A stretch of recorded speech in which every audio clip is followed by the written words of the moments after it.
मैं बात करूं कलेक्टर साहब से? आपको तकलीफ हो जाएगी, फिर मैं नई नौकरी है, मैं फिर कह रहा हूं, आप भाई बहस मत करिए।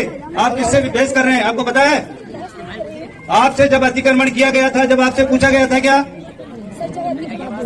9TB की रसीद कटी हुई है क्या?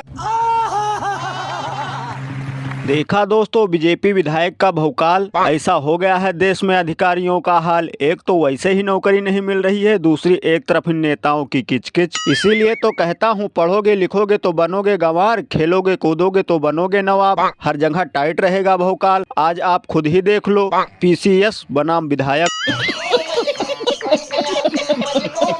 अब इनको देखकर तो यही लगता है पढ़ाई लिखाई सब बेकार है, पढ़ लिख कर IAS PCS बनते हैं।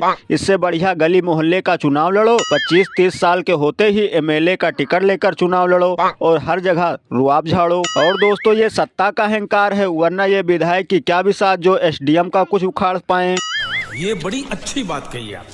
ये अनपढ़ विधायक हैं तभी ये घमंड है। विधायकी का चाहे एक सड़क ना बन पाए इनसे, लेकिन तेवर देखो। ये हमारे देश की खूबसूरती है कि कूड़ा साफ करने वाले को भी नेता बना दिया जाने की संविधान में छूट है। और कुछ लोग यह भी कह रहे हैं विधायक जी की बात सही है, लेकिन एक योग्य महिला SDM से बात करने का तरीका गलत है। इनको जीत का भूत लग गया है। इनको पता नहीं है कि SDM कितनी मेहनत करके बनते हैं। अरे बाप रे, ये तो धोती खोल रहा है। और अभी तो रुको, क्लाइमैक्स अभी बाकी है। देखो भाई, मैं डेली 2 किलो 2.5 किलो 3 किलो गाली खाता हूं, और परमात्मा ने मेरे भीतर ऐसी रचना कर दी है, ईश्वर ने ऐसे आशीर्वाद दिए हैं कि ये सारी गालियां मेरे अंदर प्रोसेस होके न्यूट्रिशन में कन्वर्ट हो जाती।